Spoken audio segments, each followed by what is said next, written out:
Good evening, everyone. How are you all?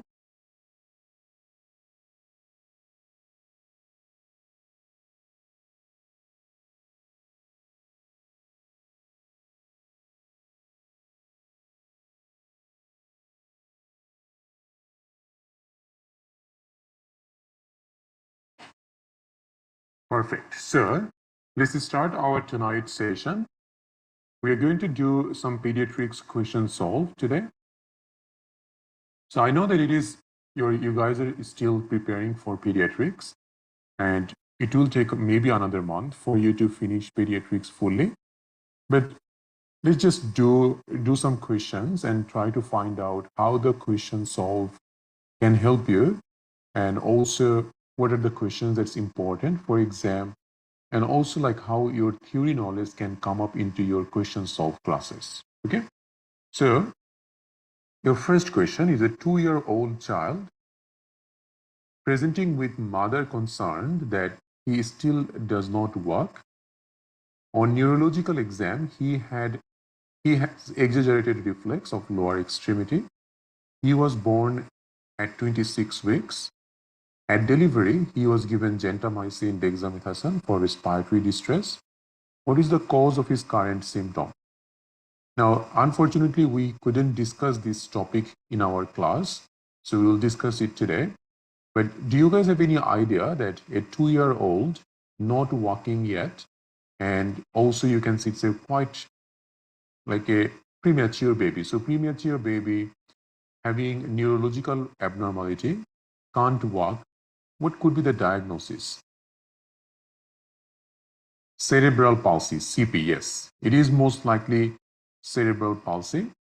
So we'll come to the options just in a bit, but let's discuss about CP a little bit. So cerebral palsy, it's a physical disability that affects the movement and posture of a child, and it is the most common physical disability in childhood in Australia. Okay, so you can say it's a neuromuscular disorder which mainly affects the movement and posture of the baby. Now, the exact cause why it occurs is not known, but it can be associated with a lot of factors, like it could be associated with antenatal infections such as rubella CMV. So if mother got infected by this, birth defects, preterm birth, IUGR, multiple pregnancy, perinatal hypoxia, postnatal head trauma. So lots of risk factors are there to have a CP. But the most important one out of all of them is prematurity. Okay, so prematurity and IUGR. These two is the main two risk factor to have a cerebral palsy child. What happens is that preterm baby, they don't have surfactant, and because of that, the child does not have good respiratory function. So most of these children develop respiratory distress syndrome, which this child also developed. Now the problem with that is that because after birth, if there is lack of oxygenation in the body, the brain might also not get enough blood supply or oxygen. So part of the brain, which mainly controls the muscle movement, if that part does not get enough oxygen, then this cerebral palsy can happen. So that's usually how it occurs in a premature baby. So it is a permanent, non-progressive disorder. It involves mainly a disorder of movement and posture. As I said, it's a non-progressive. There are lots of classification of CP, could be mild, moderate, severe, could be paresis or paralysis. But most importantly, we see that it could be spastic or non-spastic. It could be a hypertonic, hypotonic. So when you do the neurological exam, you can get a lot of different kind of examination finding. So you can get hypotonia, you can get hypertonia. You can get spasticity, you can get flucidity. So any of these can be there. Okay. So there is a bit of discussion about cerebral palsy in RCH. Please go through them in your own time, but I'll just open up this guideline for you. So you can see in here what are the risk factors.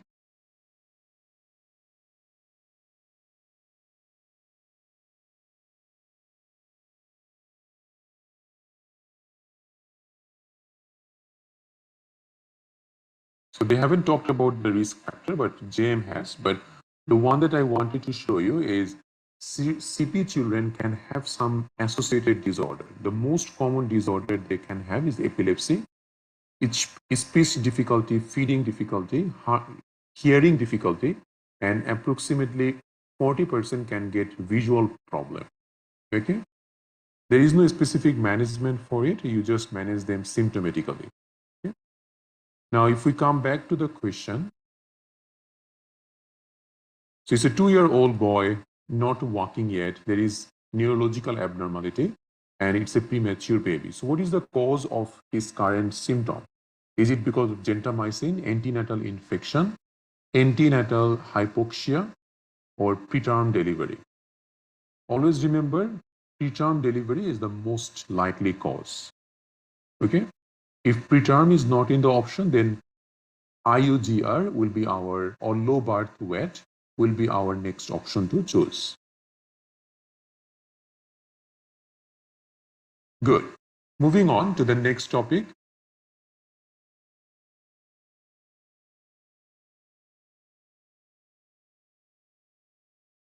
Why not hypoxia? Good question. So it says antenatal hypoxia.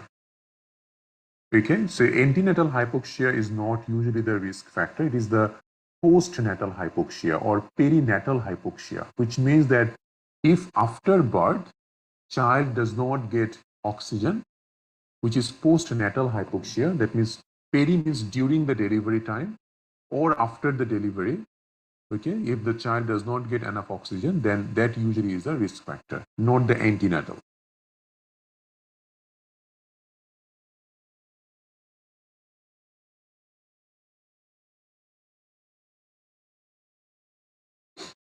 Moving on, a woman delivered a preterm baby in her second pregnancy with 3.1 kilo weight. Abgar at the first minute is 6 and at the 5 minute it is 9. Over the next few hours, he develops grunting and tachypnea and subcostal recession. He was started on oxygen at 4 hours but not relieved. What is the most likely cause? So it's a preterm baby in her second pregnancy. Abgar at first minute is 6, which is not really bad. Fifth minute is 9, which is good. Over the next few hours, he develops grunting, tachypnea, subcostal recession. So there is definitely some issue going on now, and you have started on oxygen, but it's not relieved. What will be the likely cause in this child? Birth asphyxia, meconium aspiration. So we know meconium aspiration is common in postnatal baby, not preterm baby. So it is unlikely, right? Tension pneumothorax, not yet. We would not think about it straight away. TTN is common in term baby, so this is also unlikely. Hyaline membrane disease is the most likely cause. Okay, because preterm baby, and also you can see that if a preterm baby normally has respiratory distress, you can definitely say that it is most likely hyaline membrane disease or respiratory distress syndrome. Why not birth asphyxia? Because we can see that Apgar at the first minute was not that bad. And Apgar score, it mainly gives us an idea how is the baby after delivery. So we do the Apgar score at 1 and 5 minutes. First minute score gives an idea of what's going on during labor and delivery. And 5 minute score gives us an idea what happened after, like after the resuscitation. So first minute usually gives us an idea that if there is any complication happened during delivery. And Apgar score look on this score. So heart rate, respiration, color of the baby, tone, and reflex. Higher the score is, it is better. So if we say that 7 to 10 is usually good score, and someone having a score from 0 to 3, it is very bad score. So if Apgar at first minute was 6, chance of having a birth asphyxia, which means like lack of oxygen during delivery or during birth, is low. Okay.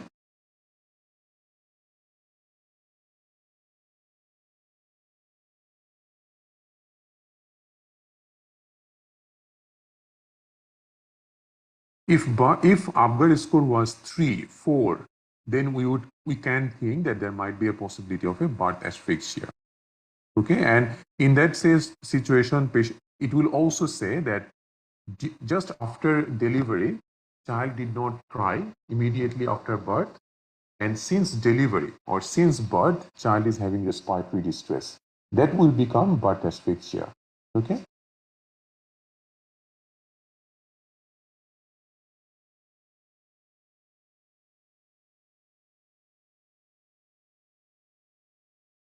Next, a newborn baby born to a diabetic mother at 36 weeks.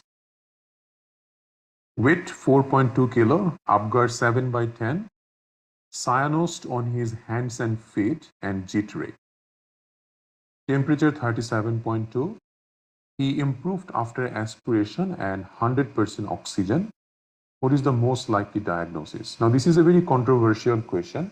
Time to time, you will get controversial questions which doesn't make too much sense, because many of these questions are taken from people who has appeared their exam and whatever they have remembered, right? Or many questions we just collect it out of nowhere, but what happens is that some of the questions lack the authenticity, lack most of the important information.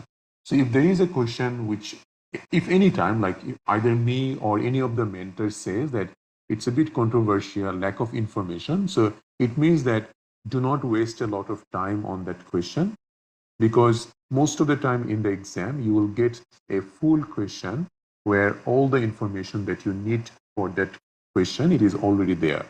So it's not only just for tonight, for there is a lot of time you will find out in the question solve classes that it's a very short question, lack of information is there. So it is also difficult for anyone to solve such a question. So please don't waste a lot of time on them. So one of the question is this one. So it's a newborn born to a diabetic mother. Weight is 4.2 kilo, 7 by 10 Apgar, which is good, but having cyanosis, jittery, but he improved after aspiration and oxygen. Now, just because, yes, I can see a lot of you are talking about hypoglycemia, just because it is the infant of a diabetic mother doesn't mean that, so just because it is the infant of diabetic mother doesn't mean that it has to be hypoglycemia. So if it was hypoglycemia, hypoglycemia doesn't come with cyanosis. Okay? And hypoglycemia would not get better with 100% oxygen. So it is definitely not hypoglycemia, because if it is low glucose, it will get better with sugar. Meconium aspiration by 36 weeks, it is very, very unlikely. Heart disease, lung disease, hypoxia. What condition in newborn usually can get better with oxygen? Lung condition or hypoxia? Not heart condition most of the time. So it is either lung condition or hypoxia. Any of them is the answer. Why I said it is controversial, in your exam, you would never get an option like heart disease, lung disease, hypoxia. These options, I believe, it just like made up by the people who has made it. So this should not be correct option in the exam. So for such a case, I would think of like something like lung related problem, which could be the most likely cause. So look for options which goes with lung condition. Could be any lung condition, respiratory distress syndrome, any of them. But Now, if we want to choose between D and E, I would choose hypoxia because definitely hypoxia is the one which usually gets better with oxygen, right? So I would choose hypoxia among these five options. But again, still I'm not quite convinced that this should be the actual option in the exam.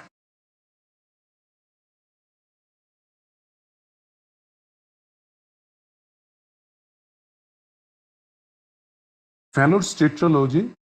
No, Fallot's tetralogy usually I would not think that Fallot's tetralogy coming in a newborn like this. It can be cyanosis, that's fine. But again, Fallot's tetralogy, sometimes we see a few other things in those patients, like a murmur could be there.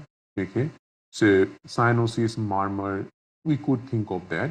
But again, I would not be very concerned about it. And TOF is not very common in a very newborn baby. It can be, but it's not always very common. The jittery part could be because that the child is diabetic, like child is like if a child is having cyanosis, it means difficulty in breathing, right? So definitely there is shortness of breath. Any child who is short of breath can become jittery. Just because we see a single word doesn't necessarily mean that is our answer.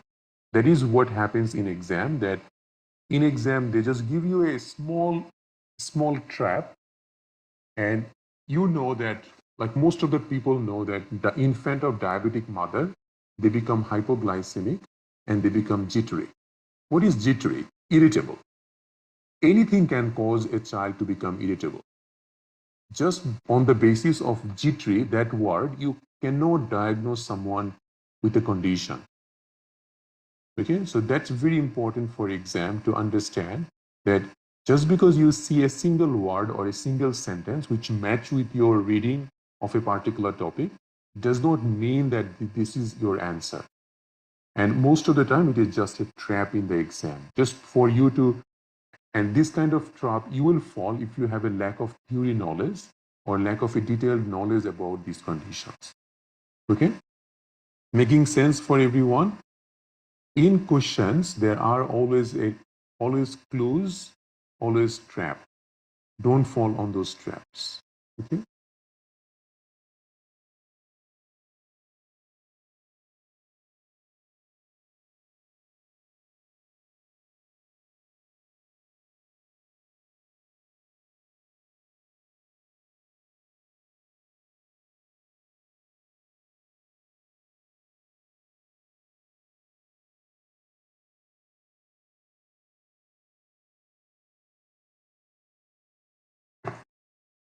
Just 1 second.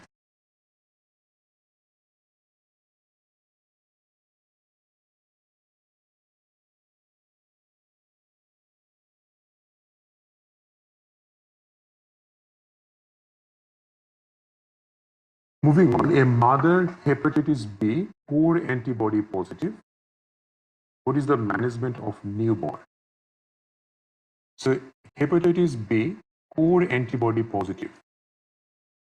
If hepatitis B core antibody IgM positive, it means the mother is actively infected. So mother having acute hepatitis. So if mother is having hepatitis, what we do for children? Do we give just the vaccine at birth to the child? Vaccine and immunoglobulin both, or just immunoglobulin? So this is what we do. So if the mother is having acute infection, in that case, a newborn should get both immunoglobulin and vaccine, ideally within 12 hours of the birth. Okay, so both vaccine and immunoglobulin is mother if mother is having acute hepatitis B.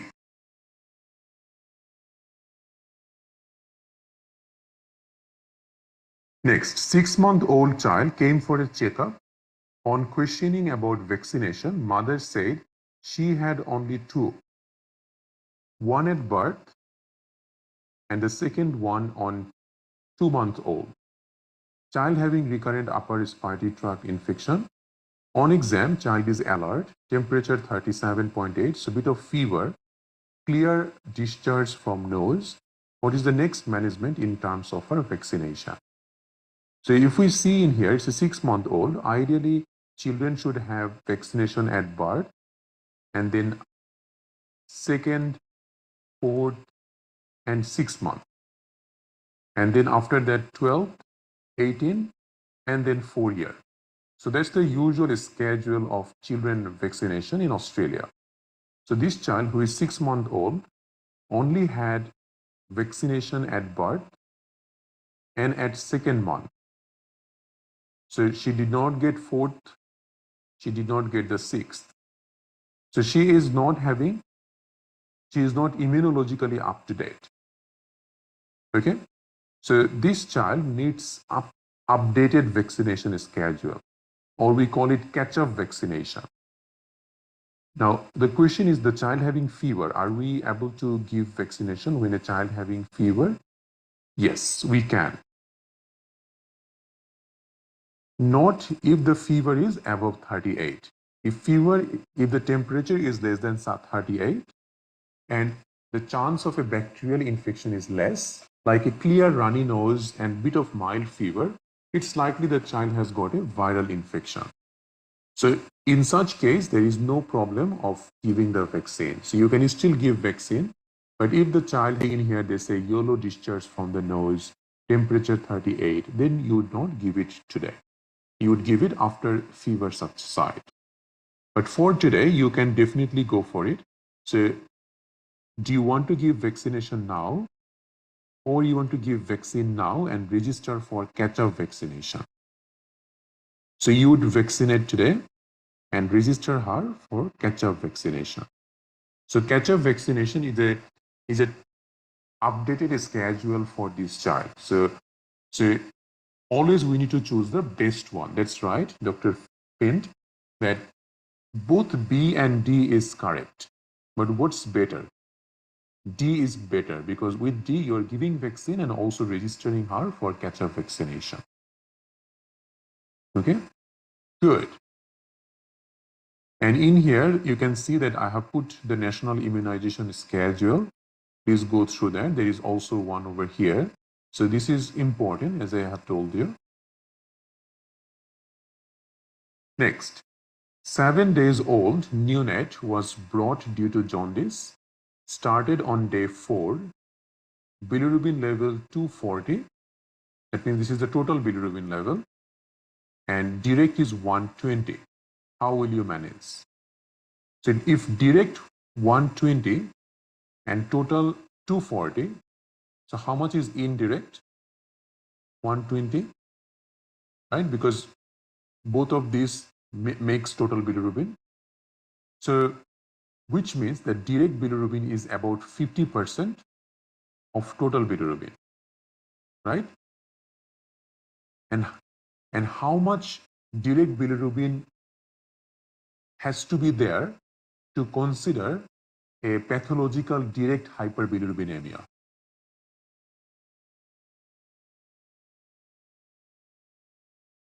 Guys, how much direct bilirubin is pathological? More than 15%, not 10%. According to RCH, more than 15%. Okay? So if more than 15% is there, we will consider likelihood of a direct hyperbilirubin. And the causes of direct hyperbilirubin, you remember, like it could be biliary atresia, could be choledochal cyst, neonatal hepatitis, galactosemia, right? So you would be considering them. So you want to do an ultrasound, phototherapy, cessation of breastfeeding, hemolytic anemia screening, or exchange transfusion. So definitely you would do an ultrasound of the abdomen to rule out biliary atresia, because other options are all for indirect hyperbilirubinemia. Okay, very good.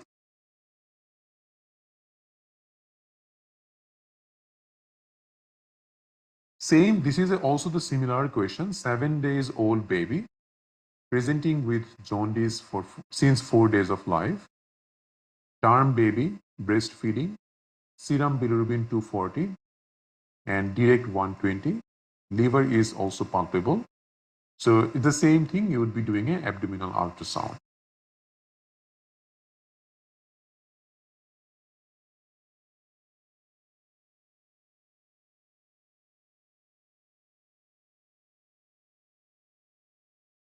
Dr. Faria, what's the problem with the last slide? Which one? This one?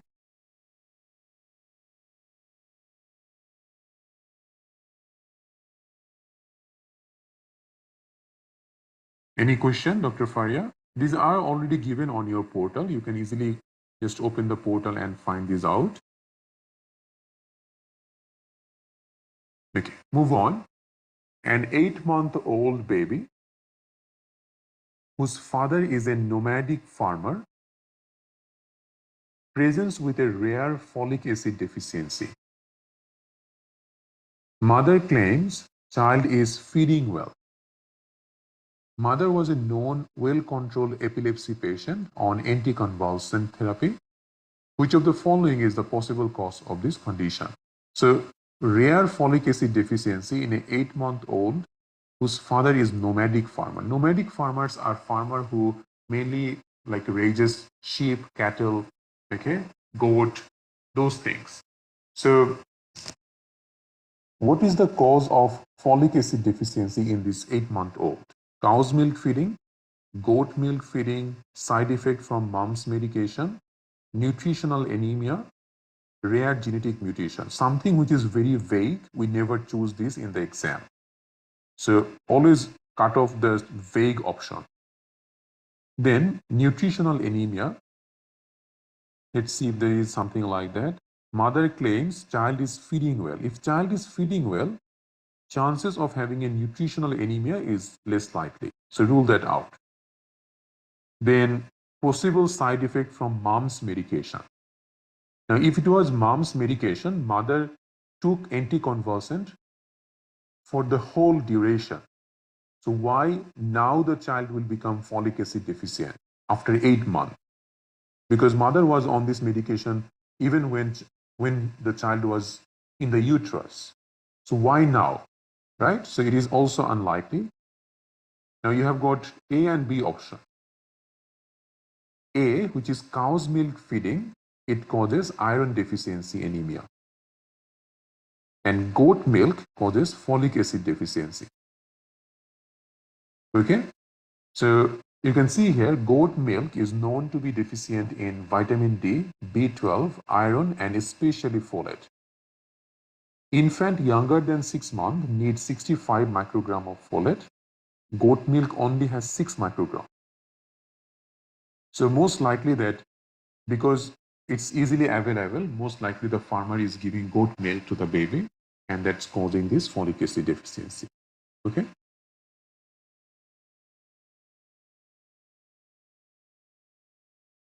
So that's your answer.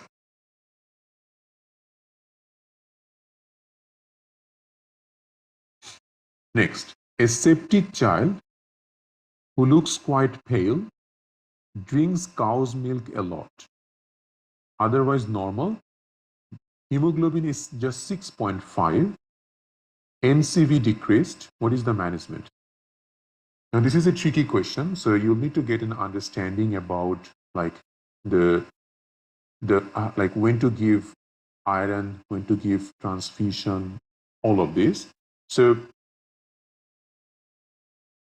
when they say drink cow's milk a lot, likely chance is that the child has got iron deficiency. And hemoglobin 6.5, definitely child is anemic. If we make it gram per dl, it will be 65 gram per dl, right? So it's iron deficiency anemia in a child. What will be the treatment? RBC transfusion, IV iron, IM iron, or let's say even we say oral iron.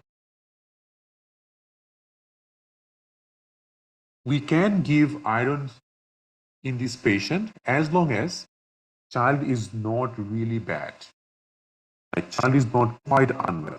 So there is few guidelines when to go for blood transfusion. So let's have a look.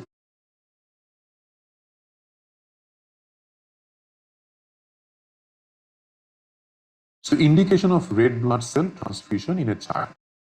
If hemoglobin is less than 70 gram per liter, and if we make it gram per dl, it becomes less than 7. So if hemoglobin is less than 7, usually we don't need to give RBC transfusion. If 7 to 9, sorry, if it is less than 7, then usually if it is less than 7, then we go for RBC transfusion. But it's not just because hemoglobin is less than 7, it has to be a symptomatic child. So if less than 7 and child is unwell, short of breath, dizzy, lethargic, in an unwell child having less than 7 hemoglobin, you would go for blood transfusion. 7 to 9, normally we would not go for red blood cell transfusion if they're asymptomatic. And more than 9, usually you would never go for RBC transfusion.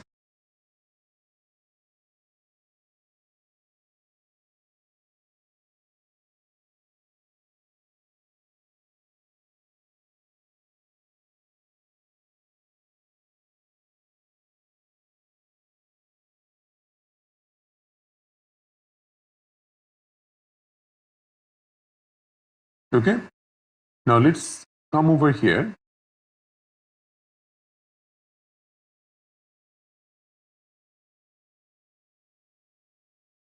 So it's a child who is most likely has got iron deficiency anemia and hemoglobin is quite low.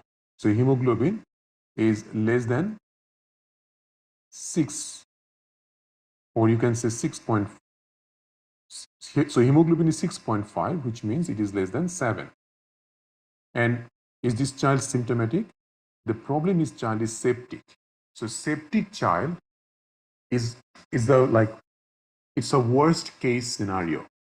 If this child was well, and if the child was not really bad, like not unwell, no symptom, you could still just start with a oral iron and then even IV iron. You could try all of them. The problem is septicemia. For a septic child, you can't even go for IV iron because you don't have that much of a time. So for this particular case, when the child is septic with iron deficiency anemia, and especially if the hemoglobin is less than 7, we would definitely go for a RBC transfusion. Okay?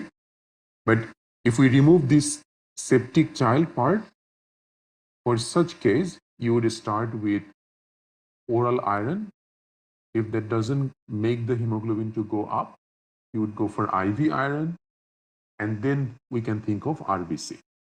The only reason why we are choosing RBC in here is because the child is septic. Septic child, we would not go for a IV iron. Okay? Because you need something which can just like within minutes it can fix the issue.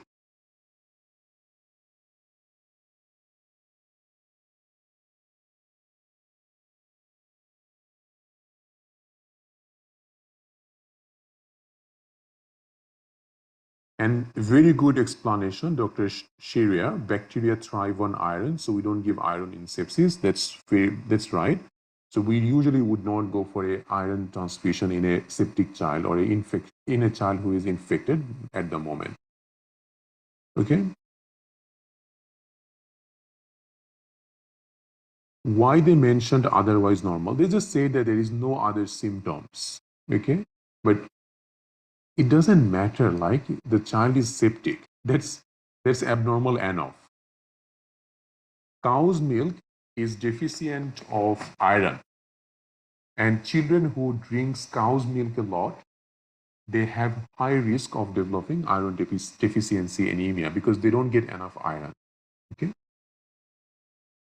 we don't give IM iron. IM iron is contraindicated most of the time. Okay, so we never give IM iron anymore. So it's IV iron. Making sense to everyone, like when to choose oral, when to choose IV iron, and then when to choose RBC. So oral iron, if the patient is asymptomatic and iron is bit low, hemoglobin is bit low, you have tried oral iron, but still hemoglobin is going down and down, child started to become symptomatic, then you go for IV iron. The problem is that if the child becomes quite unwell and hemoglobin level is less than 7, in those situations, you would go for RBC.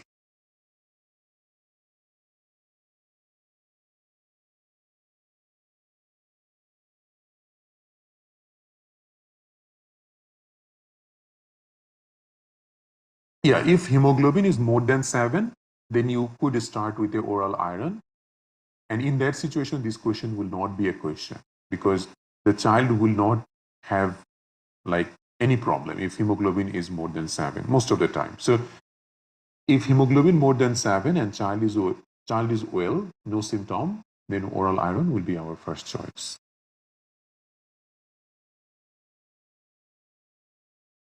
Next, a 4-year-old boy, known case of hereditary spherocytosis, came with his parents. His mom says he seems getting pale during 3 months. So mom says he's getting pale for 3 months after a upper respiratory tract infection. Physical exam reveals just splenomegaly. Lab data shows normal platelet, normal WBC. Hemoglobin is quite low, 43. What is the most important management?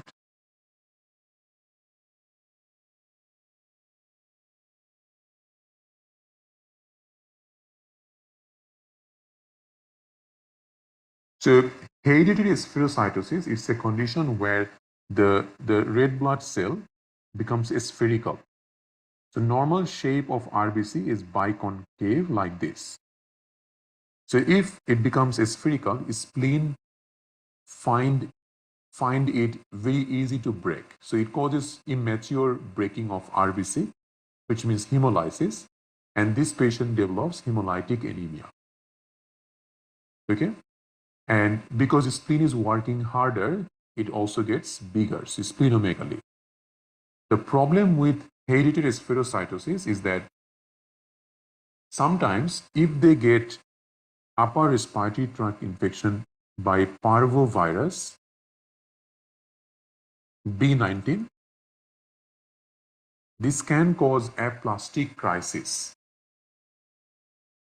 An aplastic crisis is mainly indicated by all the blood cells going low. So they will develop anemia, leukopenia, thrombocytopenia. But in this child, we can see that the platelet is normal, WBC is normal, just hemoglobin is low because of hemolysis. So it is not aplastic crisis yet. So for such case where the child is having hereditary spherocytosis and getting pale, hemoglobin is quite low, what would you do? Steroid, ferrous gluconate, packed cell, splenectomy. Before you go for splenectomy, you need to stabilize the child. You can't just like send the child for splenectomy with this hemoglobin, right? So you need the hemoglobin to go up before you can send the child for splenectomy. Okay. So most important management at the moment is packed cell because you need to increase the hemoglobin. Okay, so give the packed cell first, and after packed cell, the hemoglobin will come up a little bit higher. So once it is becoming 7 to 9, then you can go for splenectomy if needed. Yeah, so you will have to definitely increase the hemoglobin to normal level before you can send this child for splenectomy.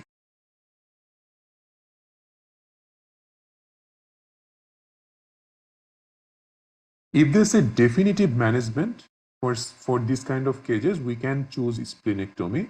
But if they say what is the next most appropriate management or what is the most appropriate management in this patient, the most appropriate is still in this patient is PET cell.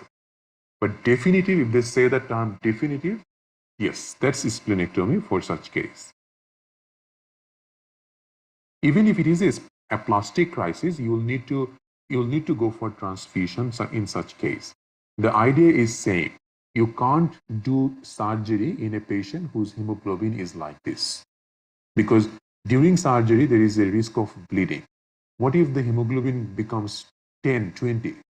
Right? There is a risk of heart failure or even death because of that. So you can't just do that. You will need to give transfusion, raise the hemoglobin up, and then only you can do a surgery.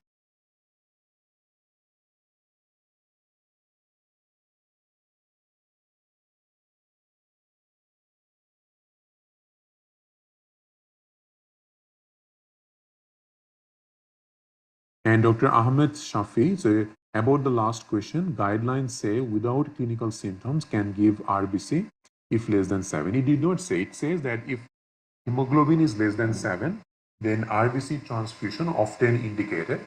The last line says that sometimes if the patient is asymptomatic, still you can tolerate a little bit lower value than 7. So if asymptomatic, even we can tolerate level of 6.5 or 6. But symptomatic child less than 7, definitely RBC transfusion.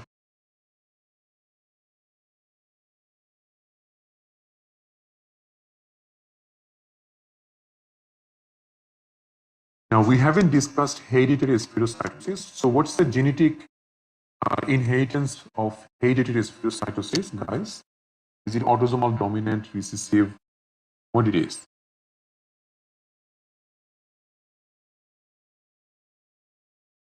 So it is a condition which is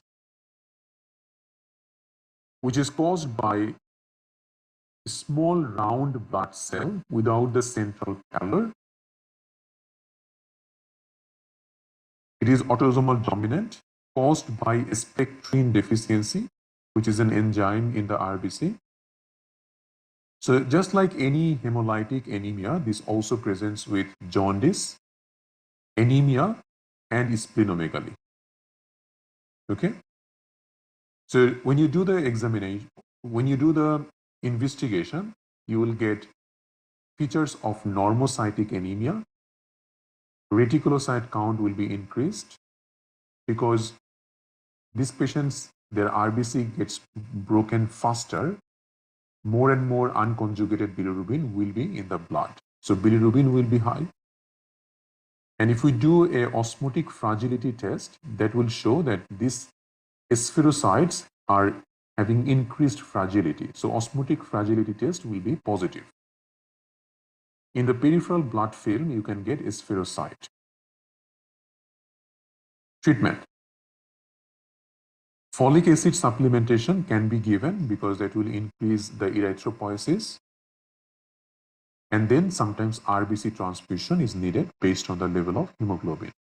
And definitive treatment is splenectomy.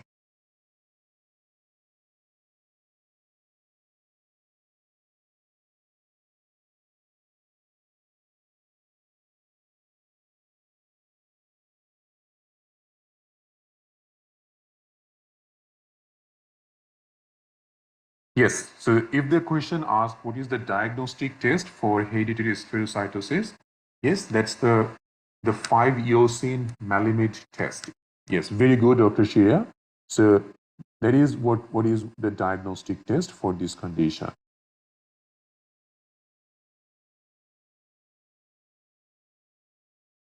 Next, a child with anemia and low platelet after facing a parvovirus infection, reticulocyte count is increased. What is the possibility of this condition in her sibling?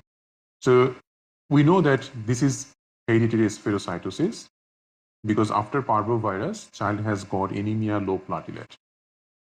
So they're asking about pattern of genetic inheritance in an autosomal dominant case. So 25% of boys, 50% of boys, 25% of all siblings, 50% of all siblings. So remember we discussed about this genetic test and how usually this happens in our trial class.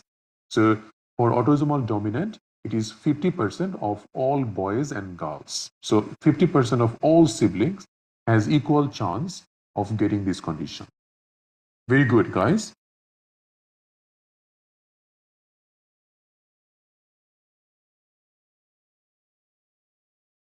A boy aged 10 months has had recurrent infection from the age of 4 months. This included a persistent mucopurulent, recurrent otitis media. Infections were responsive to antibiotic but with complete resolution. On exam, she has non-dysmorphic, that means no dysmorphic features of Down syndrome, had a perforated left eardrum, and failing to thrive, falling from 50th to 3rd percentile. Now that is concerning always. Children can get recurrent infection. A child can get 6 to 12 infections in a year. As long as they are gaining weight, they are thriving well, we are not concerned about it. But if we see a sudden drop, or if the child's growth chart says that the percentile is less than 3rd percentile, that is very, very concerning. And in those situations, we will be thinking about a immunodeficiency syndrome. The family history included the mother's older brother dying in early infancy from infection. So there is a family history positive also. What is the cause of his condition? Neutrophil deficiency, T cell, B cell, or complement deficiency? Remember, we discussed a little bit about it. So if someone gets lots of bacterial infection, what is actually they are lacking of? B cell deficiency. Okay. So if lots of viral infection, that's T cell, lots of bacterial infection, B cell, lots of abscess, neutrophil deficiency. Okay, good. Next, Primi gravida gave birth at term to a 3.2 kilo baby, normal vaginal delivery without any complication. There was slight meconium staining of the liquor. So slight staining, not a huge. Baby was normal at birth with normal heart rate. After 1 minute, suddenly stopped breathing. Heart rate reduced, cyanosed. So Apgar score fall, like Apgar score actually dropped a lot. No response on stimulation. What is the most appropriate next step? So at birth, child was good. And after that, after a minute, child started to suddenly deteriorate. So what would you do in this child? Next step, intubation, nasopharyngeal aspiration, bag and mask ventilation.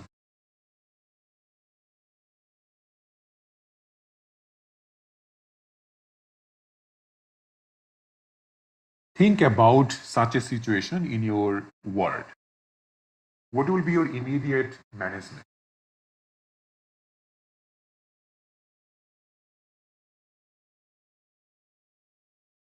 We would not need to go for nasopharyngeal aspiration. Why?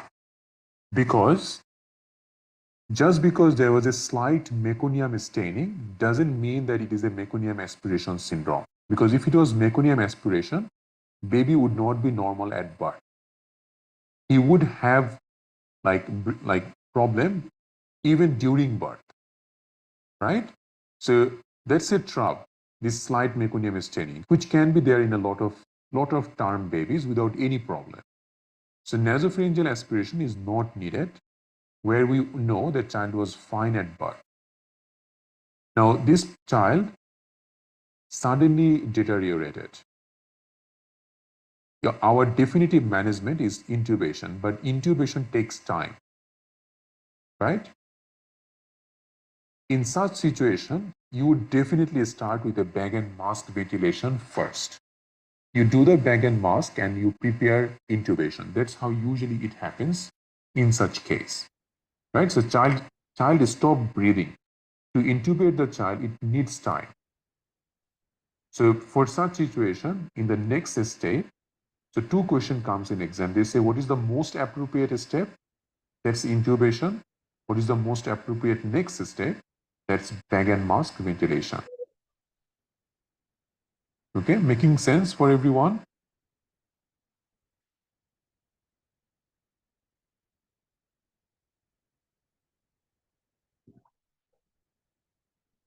Okay. So these are questions which usually comes in exam. Very tricky.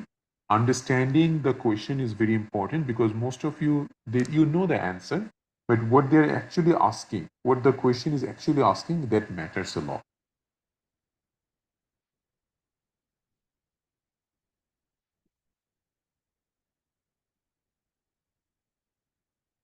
Now you will have to have a look, Dr. Shira. Bag and mask is, if you worked in a pediatric department, you would know what is bag and mask ventilation. It's just like pushing the oxygen into the child. Okay, so you just push a bag, and there will be a mask on the top of the nose. Yeah, ambu bag. So you just have a look on the Google and write bag and mask ventilation. You have seen that, I'm sure.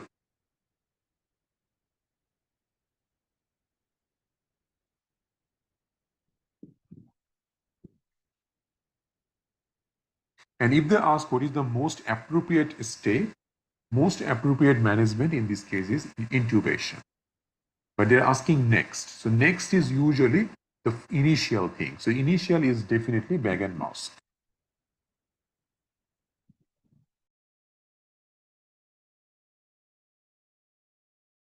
Neonate found apneic in sleeping, brought by parents to the emergency, no heart rate, apnea with no bruises, and the death is pronounced. So it's a neonate found death. What is the next approach?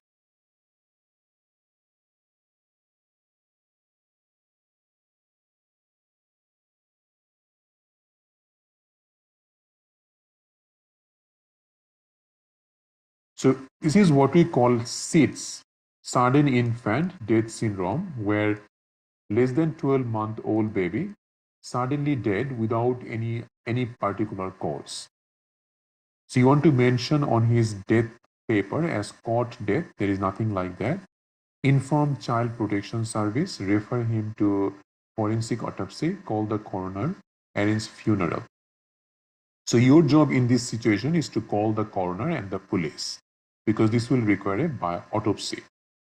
So you don't need to refer for autopsy. You will first involve a coroner and coroner will decide what to do. So just like we discussed in our class, that the police and coroner must be notified. So it's not your job to refer to autopsy. It's the job of police and coroner. They will decide. Okay? But you will have to involve a coroner.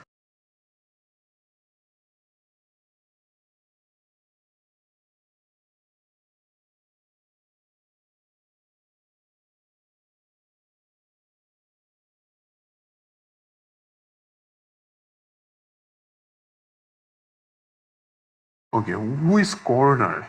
Okay, so coroner is just someone who determine the cause of death.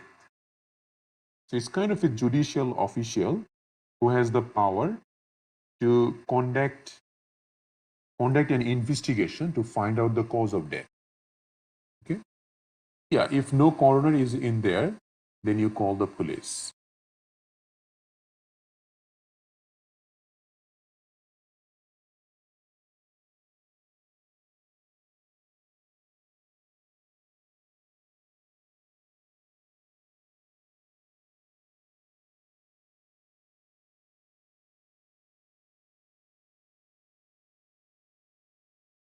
Eight-month-old baby brought by parents.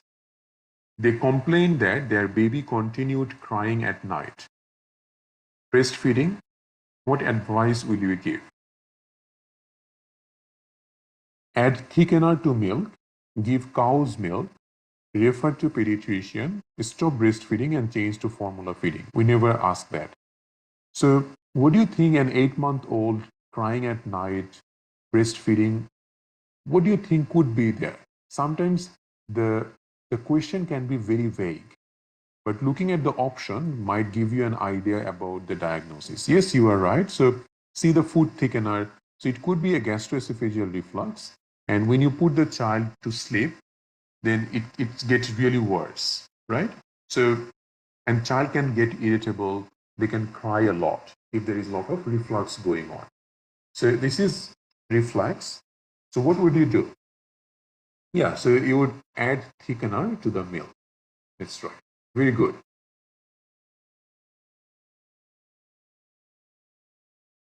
A child present with fever, neck stiffness, anterior fontanelle full, lymphocyte is 5,400, glucose normal. So definitely lymphocyte count is like very high. No organism on gram stain. So what do you think? Fever, neck stiffness, you already know it is meningitis. So in meningitis, there are lots of causes. So bacterial, viral, tubercular.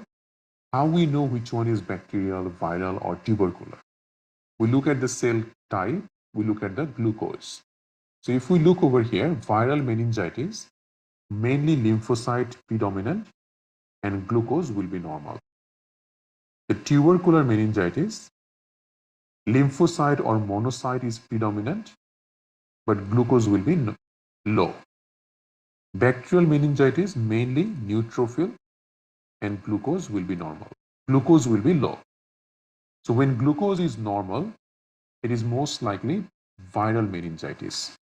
So for viral meningitis, what will be the management?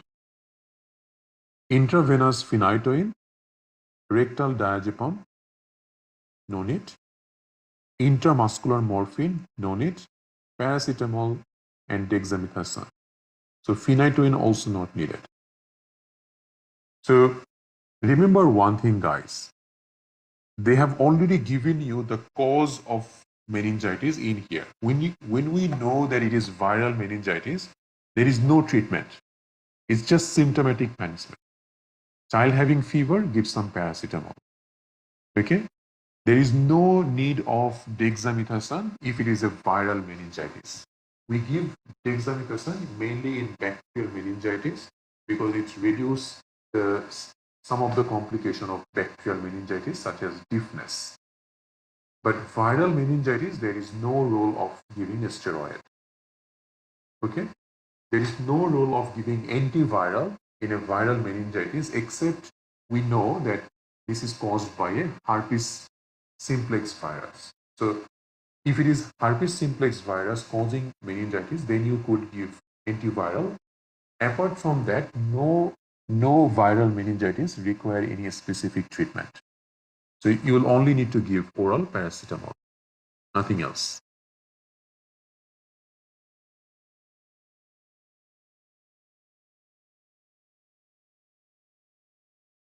Okay, let's take a 10-minute break now, and after that we will do more questions. Thank you all. 10 minutes.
All right, everyone, let's start again. So, a child with fever, drowsiness, and cold extremities, having abdominal tenderness and a rash. What will be your management? Always remember in question, if a child is having fever and drowsiness with a rash, you would always think of meningococcal meningitis. So this is like a triad: fever, rash, and drowsiness or altered mental status, meningococcal meningitis. So if we are suspecting something like that, what will be your management? IV cefalothin, gentamicin, penicillin, or roxithromycin. So the best management would be IV cefotaxime or ceftriaxone. But that is not in the option. You can't give cefalothin because this is just a very narrow spectrum. So if we don't have the cephalosporins, then we go for benzyl penicillin. So in this question, this option is the correct one. Moving on to the next one. So a child with sign and symptom of meningitis develops seizure, generalized, lasting for 5 minutes. His lab values are normal except sodium is quite low. Normally, sodium should be above 135. What to do next? Now, meningitis with hyponatremia. Can anyone say that what could be the cause of hyponatremia in a meningitis patient?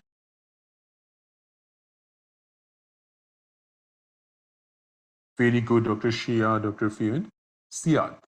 So SIADH, or syndrome of inappropriate ADH secretion, is one of the cause of hyponatremia in a patient who has got some brain or lung condition. Now, we would discuss about SIADH in detail in our endocrine class, not today, but just remember how it usually presents. So ADH is a hormone, and this hormone is supposed to retain water into our body. So if there is excess secretion of ADH, so what it usually does is that it retains fluid in the body, and on the process of that, it dilutes your sodium in the blood. So that's why, because of retention of water, the concentration of sodium gets low. So it causes hyponatremia. So basically what it is that, let's say there was lots of like this is the normal blood volume, and then there was a bit of sodium in the blood vessel. Now there is more and more water, more and more fluid in the blood vessel, but sodium is still the same, right? So what is happening is that now the sodium has got more diluted than the normal. So that's why sodium is low in comparison to the fluid. So that's what causing the hyponatremia. So what should be the treatment? If you can restrict the fluid, or if you can remove this fluid, then the sodium concentration will come up. Okay, so that's what we normally do. Our first thing that we do in such case is fluid restriction. Let's have a look a little bit about SADH. Just the management, not the whole thing. We will discuss that later on. So it causes euvolemic hyponatremia. So if there is a hyponatremia in a patient who has lung condition or CNS condition, one of the DD should be SIADH. So how to confirm it? So you will check the serum sodium level. So in the blood, sodium level will be low. If sodium level in the blood is low, it will also cause like reduction of serum osmolarity, because osmolarity depends on sodium level. Okay, so if sodium is low in the blood, that means serum sodium is low. Sodium mainly affect the osmolarity. So if sodium low, then serum osmolarity will be also low. Just the vice versa will happen in the urine. So in the urine, osmolarity will be increased. So when there is decreased serum osmolarity and increased urine osmolarity, that's the time you can think of SIADH. So once we think of SIADH, we look if the patient is symptomatic or asymptomatic. Asymptomatic patient, our first treatment is fluid restriction. If it is symptomatic, duration of symptom less than 48 hours, we start with fluid restriction, and then we consider hypertonic saline. So most of the time we say that your initial treatment is fluid restriction followed by hypertonic saline. Okay, so even if there is severe symptom, vomiting, confusion, seizure, cerebral herniation, monitored fluid restriction your first treatment. And then especially for CNS involvement, you would also consider hypertonic saline in this patient. Now in our patient, it is a patient who has got a severe SIADH, because there is low sodium and also the child has developed seizure. What is your next approach of management? If they're asking next, our next thing is fluid restriction. If they're asking what is the best management, best would be hypertonic saline. Okay?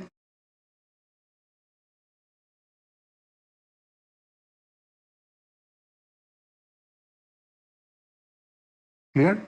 So for every time for SIADH, if they're asking next or initial treatment, there is fluid restriction. If they're asking best management, that would be 3% hypertonic saline. Okay.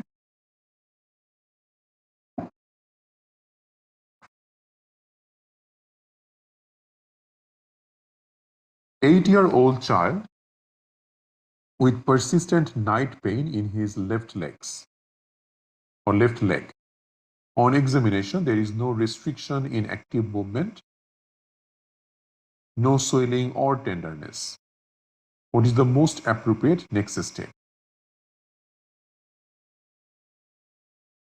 X-ray left hip, ultrasound, bone scan, bone marrow examination, reassurance. So persistent night pain in the left leg. So all of us thinking about groin pain.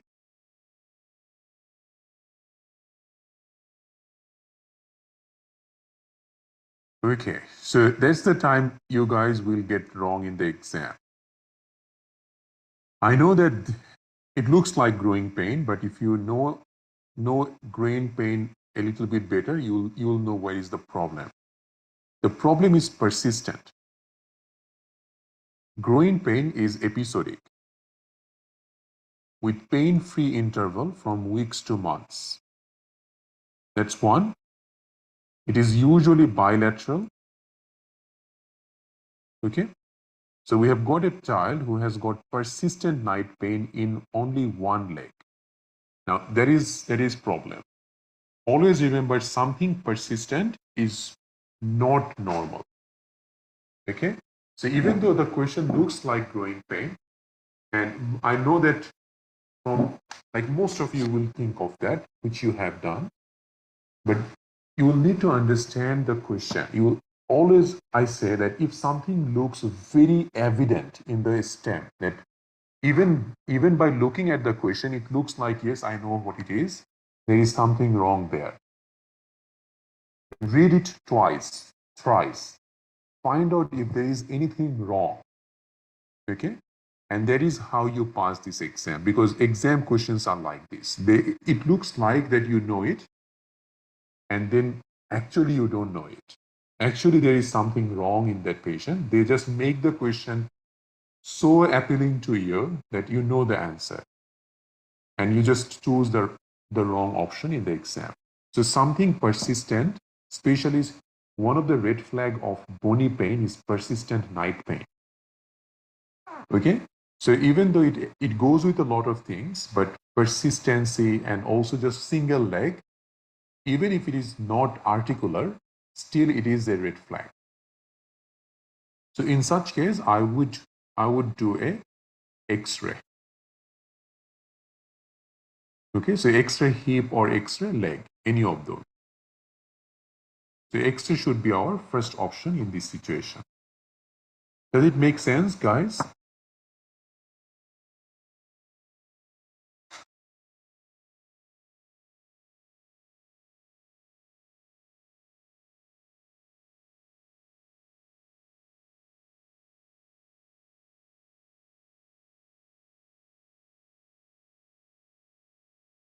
A mother comes.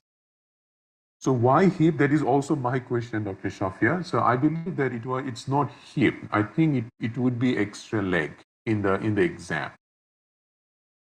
And because it is poorly localized in children, the pain can be anywhere in the leg.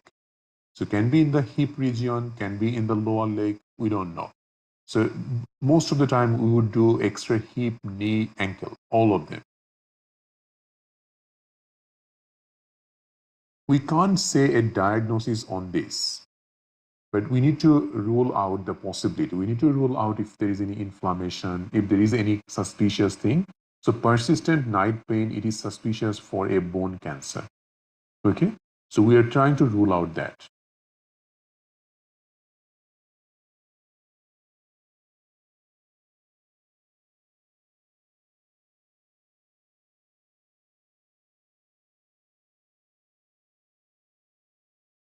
Okay, a mother comes with 10-month-old baby whose growth is normal, but head circumference increased from 25th to 75th percentile. So head circumference has got increased. Now baby feeding well but cannot roll over or support himself. Rolling over, a child should be able to roll over even by the age of 4 months. So which means there is delayed gross motor milestone. Hypotonic, next investigation. So you have got a child who has macrocephaly or going to be macrocephaly because the head circumference is getting increased. The child is not growing well, so there is failure to thrive, delayed motor milestone, and hypotonia. What it goes with? It goes with likelihood of a hypothyroidism. There is two conditions which comes in exam. One is macrocephaly with hypotonia in a child, we would think of hypothyroidism. Macrocephaly with hypertonia, we would think of hydrocephalus. If it is hydrocephalus, then there are options. We can do ultrasound, we can do CT, MRI, based on if the fontanelle is still there. If fontanelle is still there, then you can do an ultrasound. If fontanelle is closed, then you do a CT or MRI. For a 10-month-old, there will be fontanelle. So you could do ultrasound, but ultrasound is not needed for this case because our likely chance this child is having is hypothyroidism because of hypotonia. So both comes in exam. So in exam, same question, they just change it to hypertonia. And if it is hypertonic baby, then you would do a ultrasound or CT based on the age of the child. Usually by 18 months, all the fontanelle usually will be closed. 18 months to 2 years. So after 2 years, you would not do an ultrasound for hydrocephalus. You would do a CT or MRI. Before 2 years, you can still do ultrasound if the fontanelle is open. Okay? So answer in here is TSH or thyroid. So basically, if you have got a patient who has a possibility of a possibility of a increased head circumference like macrocephaly, and then you see hypotonia, you would rule out hypothyroidism as your likely cause. So you do a THS. Head circumference getting increased, but on examination, child is hypertonic, then it could be a case of hydrocephalus. For hydrocephalus, we do either ultrasound or a CT or MRI. Ultrasound, you do it if fontanelle is open. If fontanelle is closed, you do CT or MRI. Okay?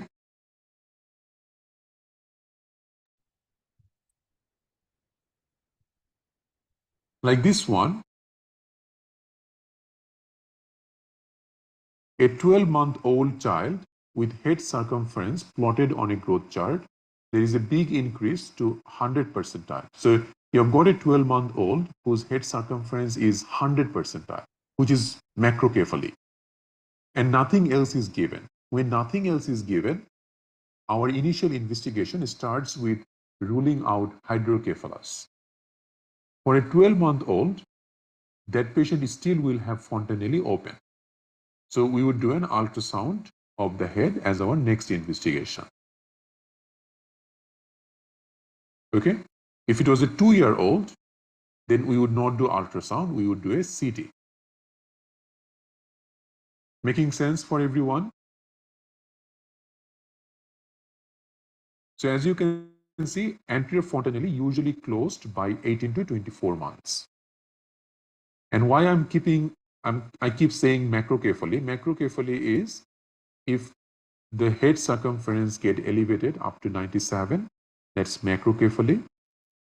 And between 3 to 97 is normal, less than third percentile microcephaly. So why did we say macrocephaly in this one? The reason is that it increased a lot. So from 25th percentile, it now elevated up to 75, which is still on the normal range. Sorry, someone's microphone was on. Please don't unmute yourself. Okay. So we're saying that this child, it is still within the normal range, but it has elevated.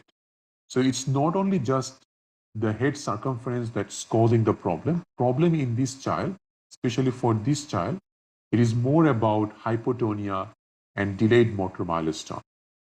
Okay, so delayed motor milestone with hypotonia, we would definitely try to rule out hypothyroidism because one of the cause of floppy baby is hypothyroidism. Okay.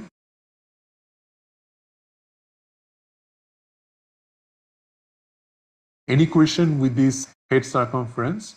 So to summarize this, if head circumference is more than 97 percentile, that's macrocephaly.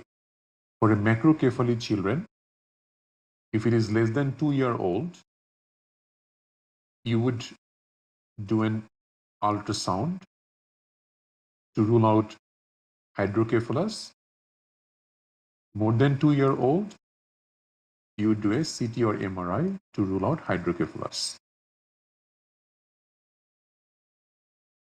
If a child is having, doesn't matter if they have macro or microcephaly, but let's say macrocephaly plus hypotonia plus delayed motor milestone,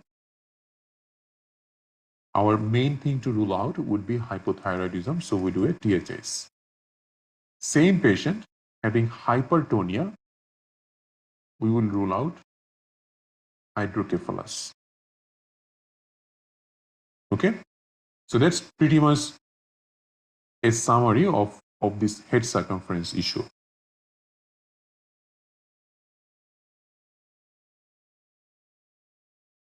Best is MRI. For hydrocephalus, MRI is the best option.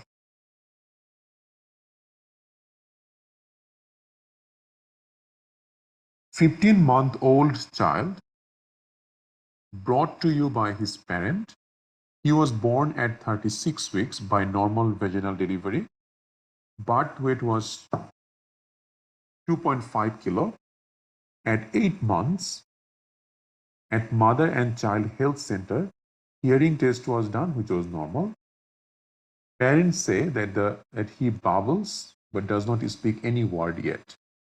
On physical exam, child appears normal. What will you suggest? What is the red flag of a child not having any words? Which age?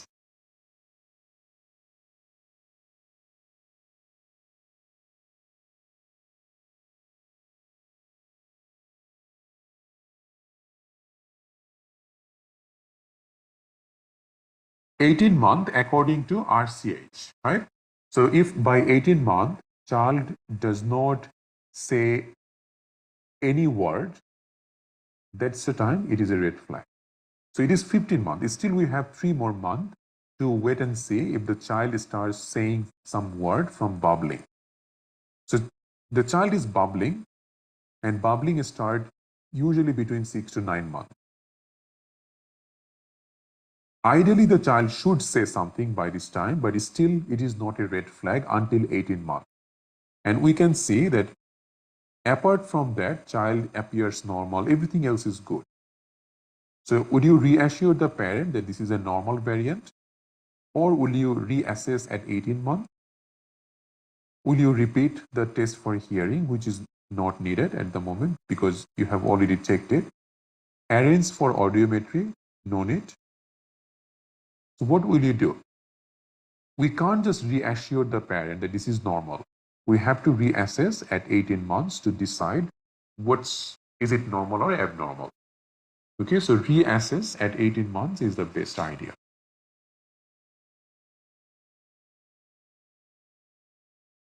So that was the red flag thing. So we say that by 18 months, if there is no clear words, that's when we are worried.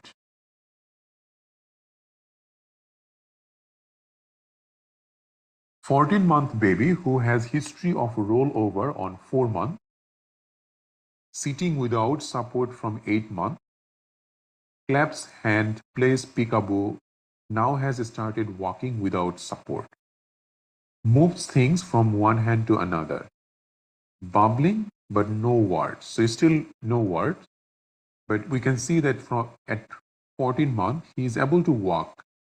Okay, so no gross motor delay. What would you say for this child? Is it normal, gross motor, fine motor, speech? It is normal development. Okay, so still we have another 4 months for the child to say something, but as for now, it is normal. Very good. Next, a 7-year-old child with short stature presented to you. You examine that he has normal growth velocity. Bone age is equal to chronological age. What's your diagnosis? Remember we discussed about it. So short stature, growth velocity says that bone age equal to chronological age. So that's genetic short stature or familial short stature. Okay. So normal growth velocity and equal bone and chronological age is equal. That's a familial short stature. If bone age is less than chronological age, then we would think of constitutional delay. See, the theory is really helping now. Lady brought her baby, born normal, now 6 weeks old, having hypotonia, areflexia of all limbs, poor sucking, progressive difficulty in respiration. What is the diagnosis? So this is a floppy baby, right? So 6 weeks old, floppy baby, areflexia of all limbs, poor sucking, progressive difficulty in respiration. What will you say? Spinal muscular atrophy, Prader-Willi, early cerebral palsy. We don't diagnose cerebral palsy before 2 years of age. Very unusual, we would diagnose it before 2 years. So we have options of Prader-Willi. We know that Prader-Willi usually, like, it can cause all of this problem like hypotonia, poor sucking, but it's not abnormal enough to cause such a progressive problem.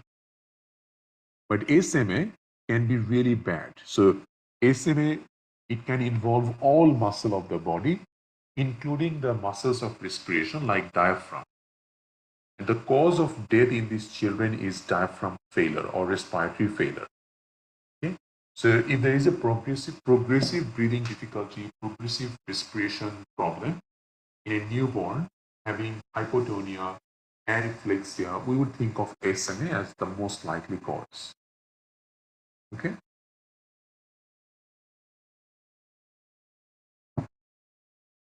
Poor sucking is because of muscle weakness.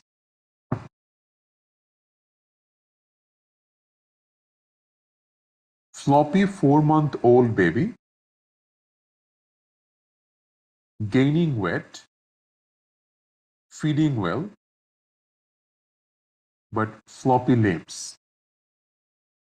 So 4-month baby who was floppy, but now gaining weight, feeding well. So that's when we think of Prader-Willi. Because at 4 months, usually we start giving the solid.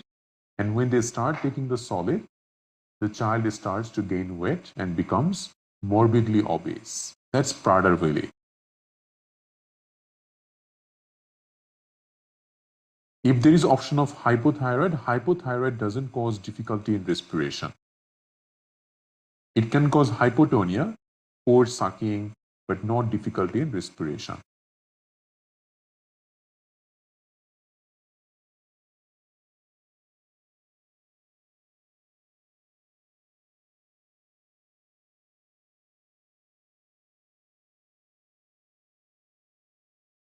Which question? This one?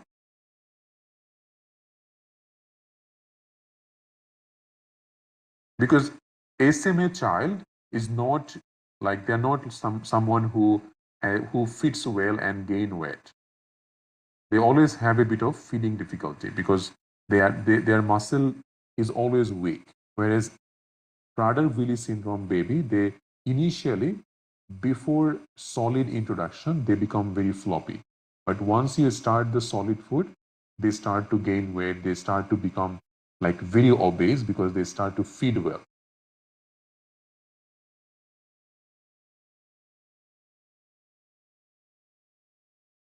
Second-year-old boy or 2-year-old boy vomits after feeding, cries, lost 200 grams in previous week. Blood analysis shows metabolic alkalosis. What is the investigation? So what's your diagnosis? Vomiting after feeding, lost weight, metabolic alkalosis. Yes, that is pyloric stenosis. What will you do to diagnose? Ultrasound.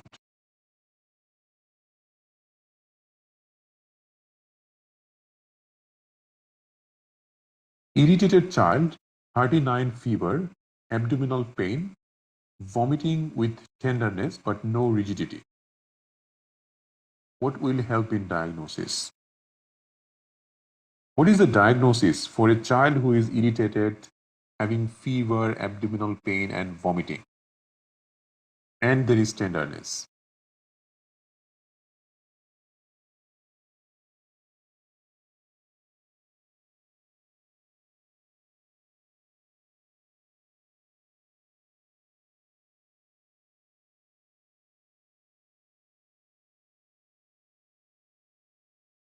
Okay, now I can see a lot of you are saying like using the diseases which are not common in Australia. So, in AMC, very unlikely you would ever get a question from typhoid.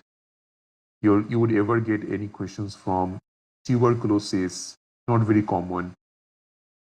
Then dengue, hemorrhagic fever, I think Dr. Thin is saying that's also very unusual. So dengue is also very uncommon. So all of these common ones in Asian countries are uncommon in Australia. Okay, so don't think about those for AMC exam. So it's a simple thing. Child having fever, abdominal pain, vomiting, and tenderness, we would mainly look for a possibility of either it is a mesenteric adenitis or it's an acute appendicitis. Children can't always say that the right iliac fossa or umbilicus is painful. They usually say just there is abdominal pain or the tummy hurts. So if you see a child who is having abdominal pain with tenderness, especially periumbilical or right side, and there is fever, vomiting, we would need to rule out appendicitis. Okay? And usually we don't need to do any investigation, but for children, we usually do an ultrasound to confirm. So ultrasound can say that if it is mesenteric adenitis or if it is appendicitis.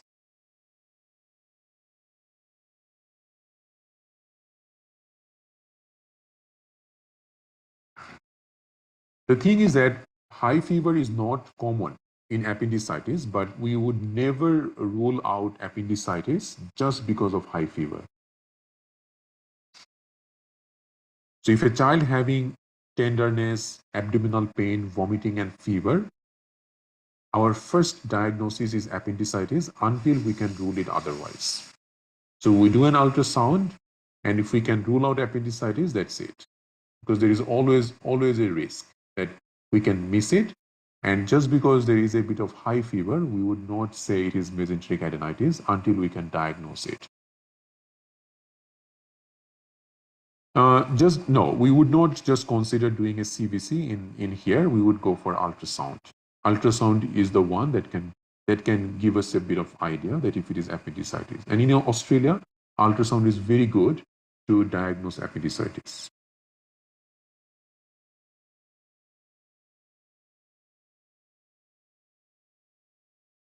It's not gastroenteritis because gastro will cause diarrhea. So this patient is not having any diarrhea.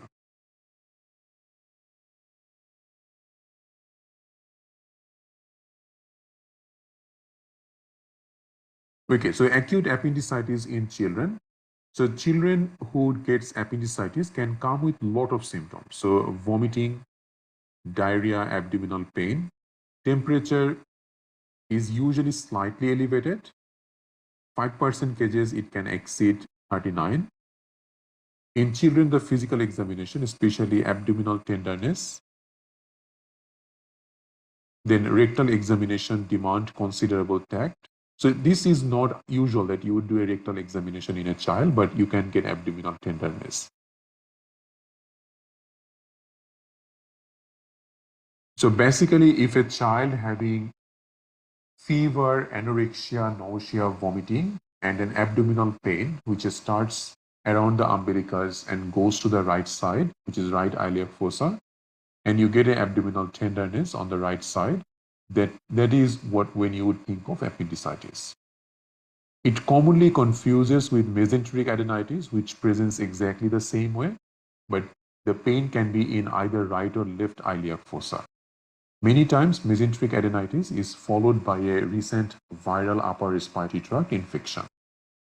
Commonly, this mesenteric adenitis has high fever, and also you can get tenderness on the right or left iliac fossa, but you would not get guarding or rigidity in this case. So there is a huge chance that this child is having mesenteric adenitis. Okay, but you can't confirm mesenteric adenitis without doing an ultrasound. You'll have to rule out appendicitis in this case.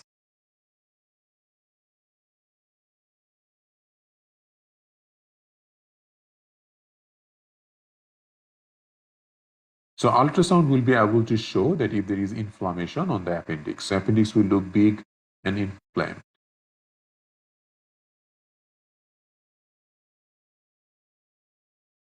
A child with a long-term asthma controlled with short-acting beta agonist, which is like salbutamol puffer, urine shows 2 plus ketone, then 2 plus glucose. Blood glucose is also high. What is the next investigation? So it's an asthma child, right? So asthma child having possibility of a diabetic ketoacidosis because there is blood glucose high and there is ketone positive, right? What will you do in such case? OGTT, we don't usually do OGTT in a child. Fasting blood sugar, HbA1c or insulin. HbA1c is the one that will give us a very good idea about the diabetes over the last 3 months. Okay? So yes, if there is a ABG or VVG, that would be really good to do. So if that is in the option, we can do it. But apart from that, from the options in here, we would go for HbA1c.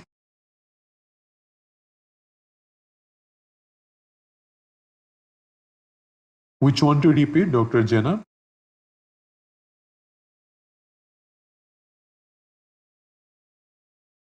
So this child has got high blood glucose and ketone. So that is most likely a diabetic ketoacidosis. Okay? And if there is a diabetic ketoacidosis, ideally we would do a VBG, venous blood gas, or ABG. That's not in the option. The only other option that we can confirm that what is the diabetes or if it is actually diabetes or not is just do a HbA1c.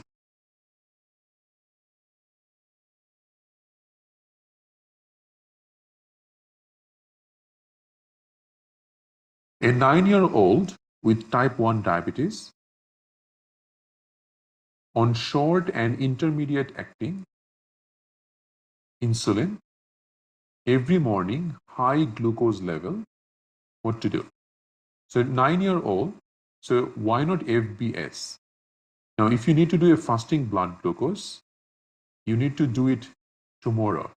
So most likely you can't do a fasting blood glucose just without anything. And most of the child who comes in here with a decay, they are quite unwell. So you would not fast that child just to check a fasting blood sugar. So the logical and practical way to check the diabetes in such case is HbA1c. 9-year-old with type 1 diabetes on short and intermediate acting insulin, every morning the child gets high blood glucose. What to do? So 9-year-old type 1 diabetes on insulin. But why every morning there is high blood glucose level? That's the question. So you want to check the blood glucose level at 3 p.m. Check early morning insulin level. Increase the evening intermediate insulin. Give insulin before breakfast. Give another dose before sleep. Now, normally what we do that if morning blood glucose is high, we increase the dose of evening insulin, right? But before we do that, we need to rule out the likelihood of a condition called dawn phenomenon and Sumogi effect. So what is these two things? So dawn phenomenon is a condition which is manifested as morning hyperglycemia due to decreased available insulin in the body.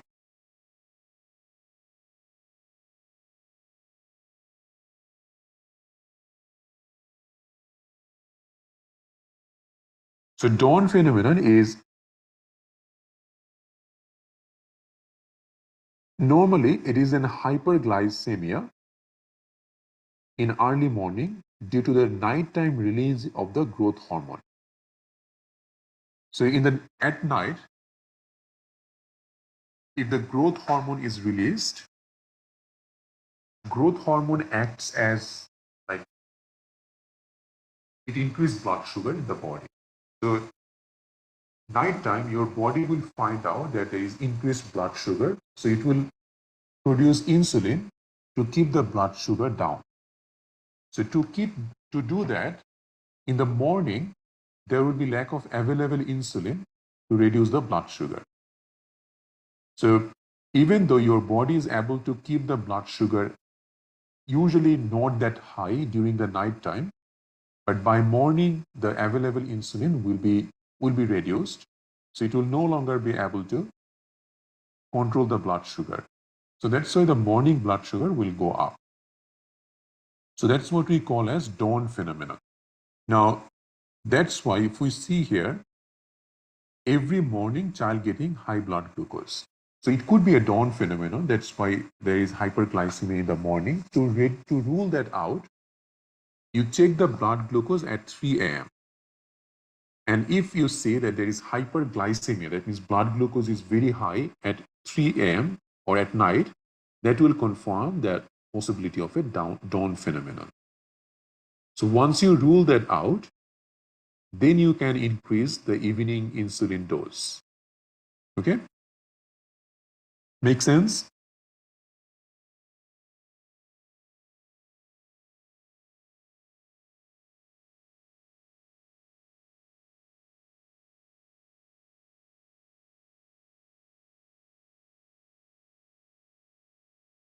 VVG and ABG. ABG is always better.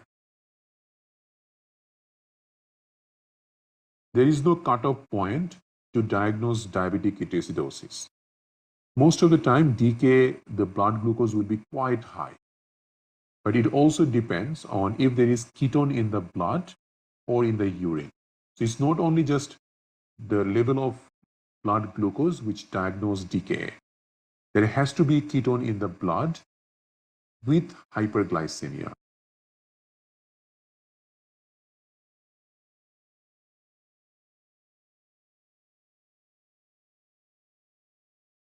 No, we don't check insulin level. No. So basically, okay, let's discuss dawn phenomenon again. So what happens is that at night, sometimes growth hormone can be released, and growth hormone increases the blood glucose. So this is all happening at night. When your body find you have high blood sugar, what your body does? It increases the insulin secretion to reduce the blood sugar. Because your body is producing lots of insulin at night to keep the blood sugar down, by morning there will be short of insulin supply. Okay? So by morning, the insulin will not be enough to keep the blood sugar down because it is already running out from the by supplying insulin at the night time. Okay? So basically what happens is that it is hyperglycemia in the early morning due to nighttime release of growth hormone. So you can just think that insulin is there is short of insulin in the morning because it was working the whole night. So whole night it was able to keep the blood sugar below, But by morning, there is lack of insulin, so blood sugar again going up. Okay?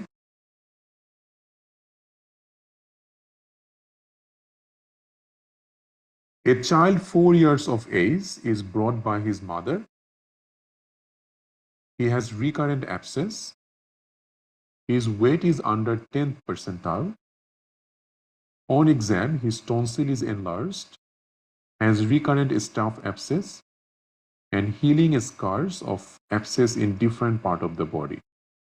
Which of the following is related to him?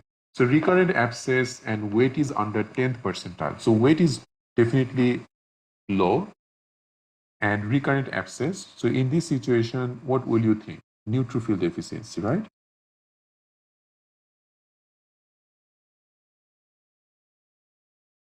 Last question for today. A 3-year-old boy presents with history of ambulation delayed. So delayed walking till 16th month of age, slow walking, calf hypertrophy, and proximal hip girdle weakness. His pediatrician has sent the patient to an orthopedic surgeon who has found his CK levels are elevated, indicated needing for a neurologist referral. His older siblings are okay. What is the diagnosis? What's the diagnosis for a 3-year-old and lack of like delayed walking, calf hypertrophy? So you already know, right? It is Duchenne muscular dystrophy. Okay.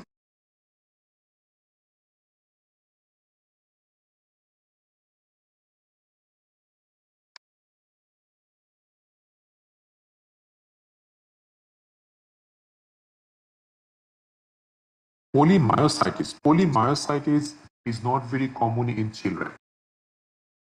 Polymyositis is common in a bit of adult patient, and it does not cause calf hypertrophy. It does not usually cause delayed walking. So those are not common features of polymyositis. And polymyositis, yes, it can cause raised CK, but the other things are not quite common. And we don't usually think of polymyositis in a child. Not very, very common. Okay.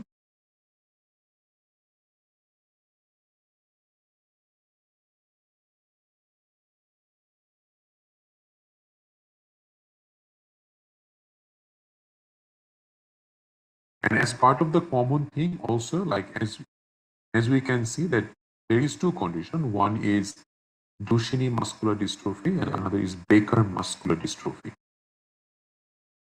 So Baker is a little bit like it's less common, and also we say that it's like it's not severe like the DMD, Duchenne muscular dystrophy.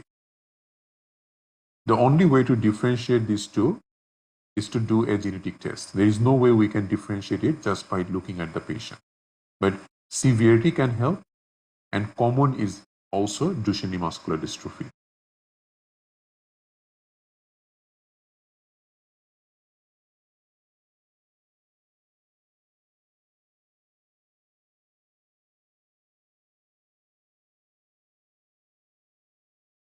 We don't check afternoon glucose. It's 3 a.m. So night time. Dr. Ifat?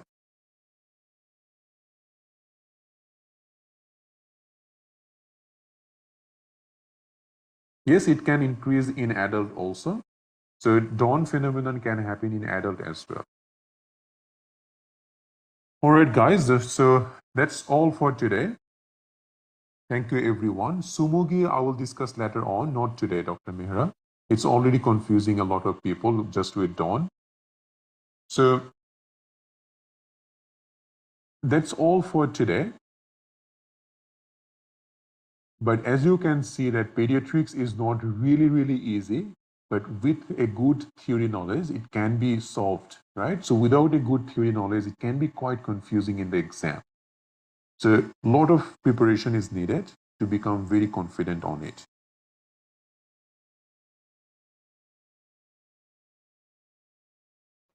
So next class, so I know the class schedule is due, so we will update the class schedule for you by tonight or tomorrow morning, so you will get it. But schedule, so most likely it will be on Tuesday, so your next class, but I will let you know by tonight you will get the schedule. No worries.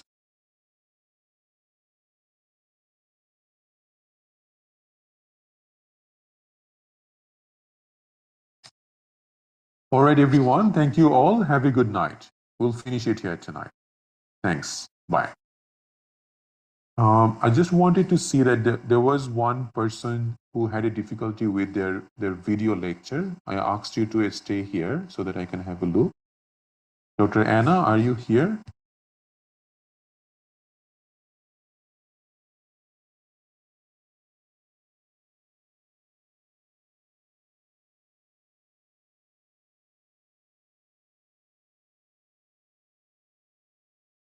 So your name is Anna Sara in Facebook?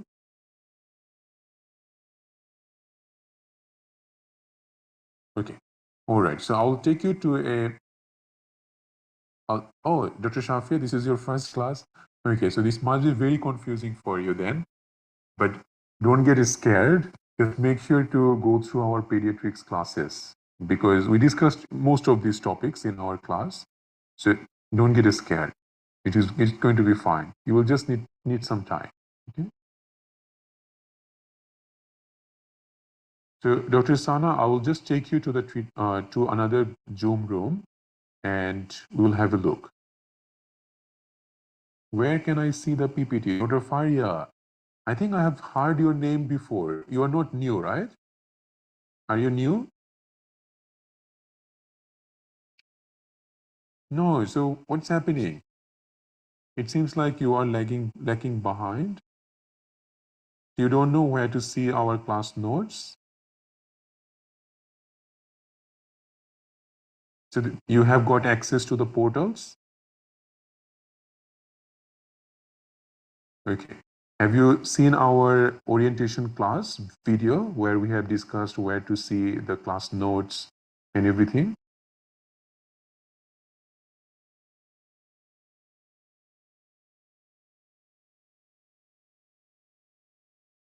Maybe not. Okay. That might be the reason why you are confused a little bit.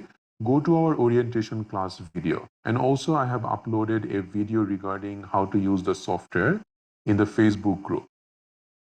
Okay. So in that case, if you look into that, you will see everything there. So where to look for it. So you just need to play around into the portal. There is everything there. So the lecture notes are, so the theory classes notes will be on the theory note section. And this, all the question solved classes is in the sample question note. Okay. Like this class, the note should be in the sample question note. You can easily search it also, but it will become easier if you see the video of our orientation class where we discussed how to use the software.